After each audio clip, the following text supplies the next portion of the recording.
ಅದು ಬಂಡಿ ಬುಡಕ್ಕೆ ಬಂದ ನಾಯಿ ಮನೆಗೆ ಬಂತಂತ ಬಂದು ಟೇಕಾಕತ್ತಿತ್ತಂತ ಒಂದು ಸಾವು. ಅದು ಆಕಳು ಕೇಳ್ತಂತ ಮನ್ಯಾಗ ಕೊಟ್ಟಿಗೆಯಾಗಿದ್ದ ಆಕಳು, ಯಾಕೆ ಹೋದ ಎಷ್ಟು ಟೇಕಾಕತ್ತಿ ಅಲ್ಲಿ. ಅವಾಗ ಅದು ನಾಯಿ ಅಂತ ಗೊತ್ತಾಗೋದಲ್ಲ, ಇನ್ನು ಬಂಡಿ ಹೊತ್ಕೊಂಡು ಬಂದಿನ ಹೊಲದಿಂದ ಅಂತದು.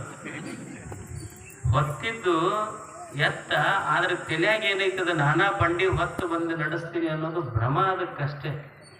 ಹಂಗ ಮನಿ ಹೊಲ ನಾವು ನಡೆಸ್ತೀವಿ ಅನ್ನೋದು ಭ್ರಮ ನಿಮಗ, ಮಠ ನಾವು ನಡೆಸ್ತೀವಿ ಅನ್ನೋದು ಭ್ರಮ ನಮಗ. ನಾವೆಲ್ಲ ಬರೀ ಬಂಡಿ ಬುಡಕಿನ ನಾಯಿ ಇದ್ದಂಗೆ ಅಷ್ಟೇ, ಇದಕ್ಕಿಂತ ಜಾಸ್ತಿ ಏನಿಲ್ಲ.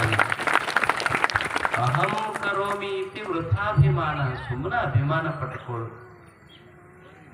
ಆದ್ರೆ ಈ ಸುಖ ದುಃಖ ಇದು ಎದ್ರ ಮೇಲೆ ನಿಂತಾವಂದ್ರ ಸ್ವಕರ್ಮ ಸೂತ್ರೇಣ ಗ್ರತಿತೋ ಈ ಲೋಕ.